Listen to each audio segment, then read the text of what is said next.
Hey guys, what's going on? Vega here from SerpentX Special Forces, and this is going to be primarily a talking video, so if you want to minimize or anything like that, I will be showing a couple of bits of information, but if you want to minimize and just listen, feel free. I think it's kind of funny how there's a lot of people talking about Ravencoin now. Ravencoin's been around for a while now, a little bit over a year. I've been mining it since the day it came out.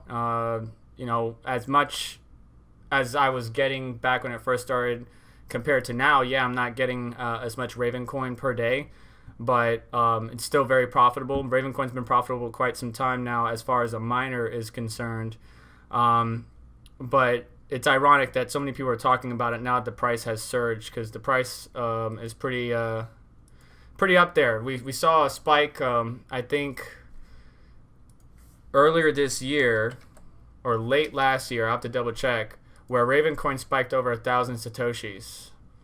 And yeah, that was late last year. So October, almost 1,000. So some exchanges it went over 1,000, but overall it was right at that limit. So October 22nd, around that date, we saw a nice little spike, then we dropped back down to our normal, and now we're on a good run. And meanwhile, this entire time, I've been mining or bouncing between a few coins that I personally like. Now, these are the coins I mine. You don't have to mine them.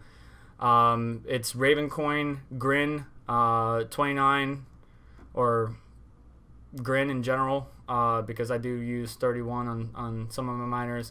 Zcoin, which is on the MTP algorithm, and Ravencoin, of course. That's pretty much my primary three that I've been bouncing between. I do have some AMD cards mining Ethereum, regardless if it's profitable or not, because I'm trying to collect as much Ethereum as possible before their fork to Prague POW. But it's just ironic that now that the price has jumped up so much, I'm seeing more and more Ravencoin content. Now, that doesn't mean anything towards the project. I've supported the project since day one. I enjoy the community. The community is one of the biggest selling points for Ravencoin. That's why when I talk to a few people, I never voice my opinions online, but privately, I've always been a big supporter of Ravencoin because I saw potential in it, especially in the project and what they were talking about. But as the price surged, you can kind of see, using different websites out there, you can actually see the trend of discussion. Matter of fact, let's go check out trends.google.com, commonly used to figure out SEO at some people's websites. So let's go look at Ravencoin and see how it's been. So again, there's a spike there around October because people were researching, oh wow, why is this altcoin spiking in price? And then again, it's rising up and it's predicted to go higher. That's what the dotted lines mean. But as the price scaled up, so did the content related to it, or so did the people talking about it. But as you can see, it was being talked about. It was mostly amongst miners. Some people say it's just a mining coin. It's not just a mining coin. Ravencoin has many assets, and that's exactly the word, assets. It has a number of ways that you can use Ravencoin that's potential and game changing realistically. But before I go into all that, let me show you the network hash rate. So here you can see the network hash rate. It's definitely picked up. I'm gonna give a shout out to Red Panda Mining because he hit the head on the nail, hit the nail on the head. One of those two, damn it.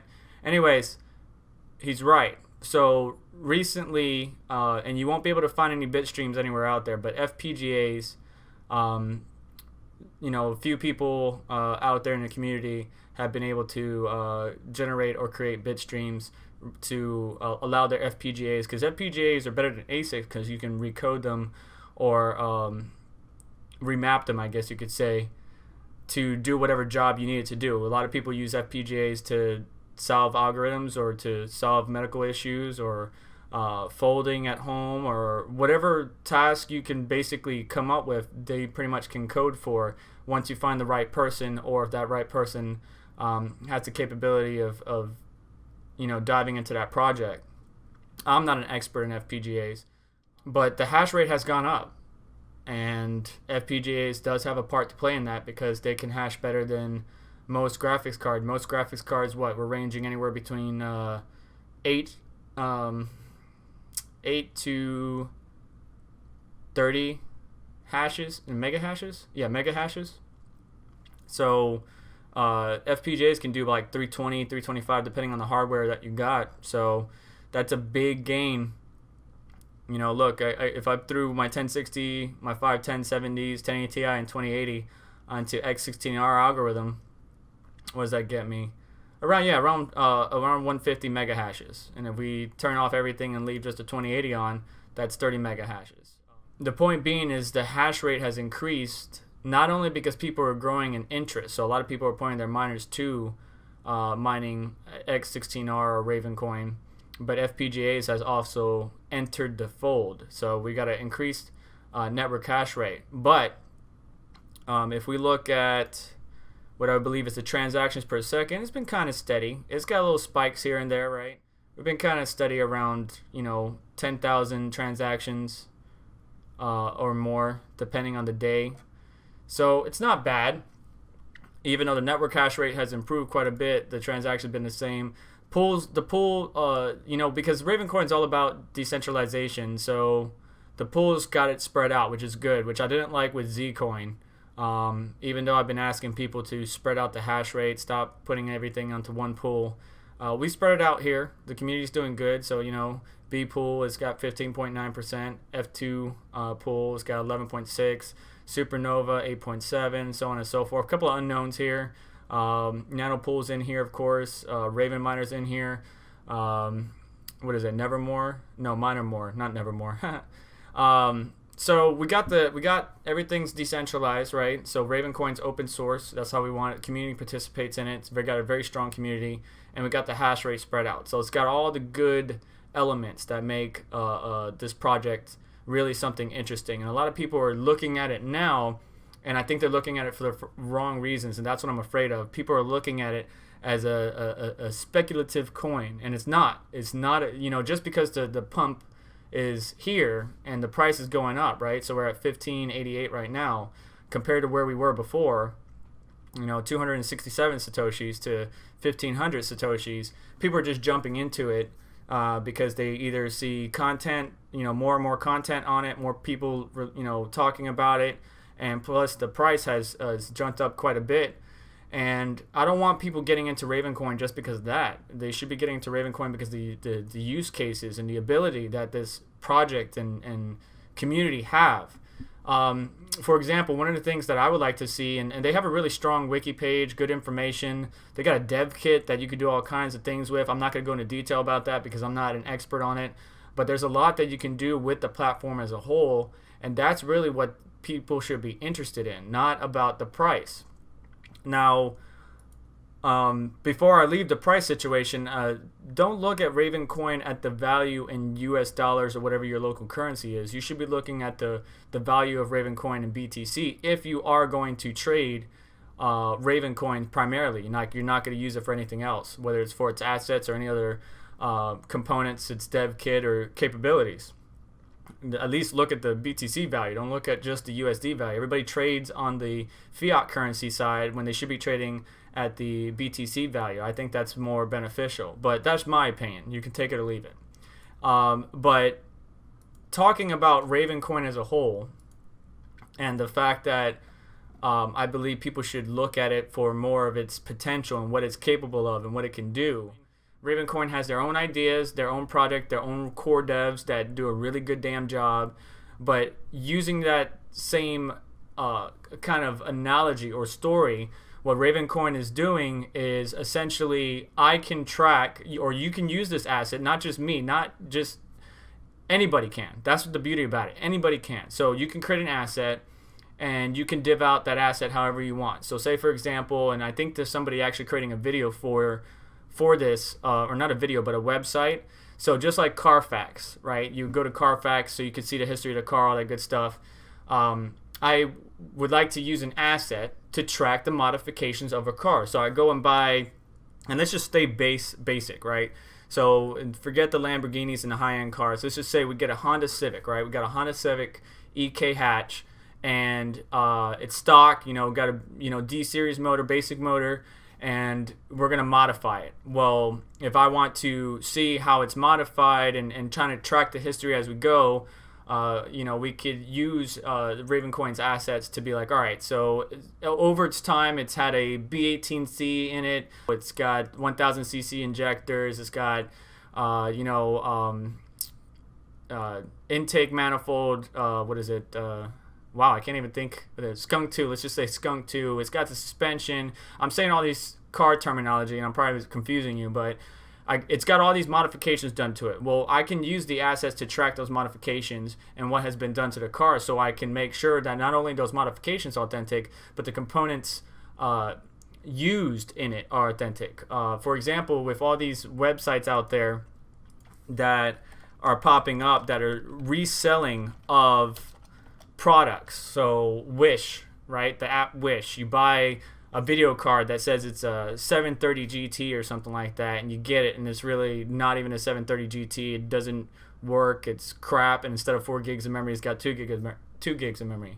Well, you can use these assets in whatever manner. If you can figure it out, you can use these assets to track the authenticity of those devices. So you can make sure, hey, did I really buy a 1070, or did I just buy some 660 Ti that was just rebranded by somebody else? It's a digital certificate of authenticity that you can use to validate different products. And Tron Black and a number of other people, Carter from Bisbee Trippin', I've been hearing different things from different people, and it's great ideas, but realistically, you or anybody can come up with the asset. There's even people selling, let me pull up my wallet, there's even people out there selling their assets or a list of them. Like I just got this the other day. So let's copy this. RVN assets for sale. And this is somebody that just registered a bunch of assets and is selling them. So you can contact them and buy some assets, right? So Chainstone, Atlantic Financial, all this stuff. And it's kind of like domain names, right? So back in the day when Britney Spears was popular, because I work for a website company, so I'm going to use this analogy. So back in the day, Britney Spears was popular. I think she either lost her domain or she didn't register in time. So BritneySpears.com. Some guy went and bought it, hoping that Britney Spears would come to him with a big paycheck one day to buy that domain name back. Well, she didn't. She went to a different name and registered BritneySpears.net or whatever hell she registered now. Anyways, the point being is that people are using these assets or registering these assets, hoping that one day those institutions, companies, or individuals will come to them and want to buy that asset for whatever X amount of Ravencoin. Of course, you can register whatever asset you want with whatever name you want, but if the name's taken, you can't. And these people just basically, I don't know how they did it, but they just created these assets and then sent it to different wallets, and then it pops up in your wallet, and that's intriguing, right? So you're like, oh, what's ravenland.org? Or, hey, what's Raven assets for sale? And you go check it out. Those aren't the proper use of assets, I guess you could say. That's one use. I guess you can use it however you want, but realistically, there's so much more potential out there, and there's plenty of good projects that you can follow up on and look out at the RavenWiki or online to find out what kind of projects and use case scenarios it falls in. But the certificate of this digital certificate of authenticity can be, and I can't even say authenticity right. I think I said it right. It basically can be applied to anything. I want to make sure the car part that I just bought, from Tian Suspension is really Tian and not some Chinese knockoff. Or, I want to make sure that ring I got for my wife or my soon-to-be wife is authentic and, not some knockoff. That's how you can apply assets. You can have these digital certificates of authenticity tied to these products or components or land or services, whatever you want. That's the beauty of it, and it's open source, and that's really the biggest thing that people should be looking at Ravencoin for, not because of the price. That's how I feel. You can look at it for the price. That's up to you, but it's not just about the price. Now I'm glad we're getting the growth. We're getting, and I say we, You know, I don't own Ravencoin, but here's the thing, nobody does, right? So the community just collaborates together. I'm not a big person in that community whatsoever. Matter of fact, you can look at my channel, I'm a small dude. But I still participate. I communicate, I talk. Pretty sure that any of the big guys that saw this video probably wouldn't even know who the fuck I am. But that's not the point. The point is that we work together in the community to achieve better things. And there's people out there, and you know, script kiddies that can code up things that can, you know, bring the next, not revolution, but advancement in Ravencoin and the Ravencoin project. So it's something that is going to continue to grow, and something that I believe in, which is why I continue to mine it. You can mine it for whatever reason you want. Maybe you can mine it and just sell it, or maybe you can mine it and hang on to it. Maybe you can mine it and create assets. Or you can just trade it as you see fit, buy and sell, whatever. But Ravencoin as a whole is a good project. They got a good team behind them. They got a great community behind them. And I'm glad we're getting the support. But I really believe you should, if you're looking at this video or watching this video, look at Ravencoin for the full picture, not for something just to be traded. I thank you guys for watching. Like, share, subscribe, comment, all that good jazz. Definitely let me know your thoughts about Ravencoin, what you think the best use case scenario is for it, what you would like to use it for, if you are using it, what you're using it for, if you registered any assets, whatever the heck you want to talk about. It's up to you. Internet's supposed to be open source, and I know we're fighting a bunch of regulations and laws, but that's what the internet's all about. It's community, communication, and hopefully, you know, inspiring others to do greater things, not just bringing negativity wherever you go. And that's one of the things I like also about Ravencoin. There are some negative people, but there's a lot of positivity amongst the group. So check it out, look into it. Don't just try to trade it. Have a good one, guys.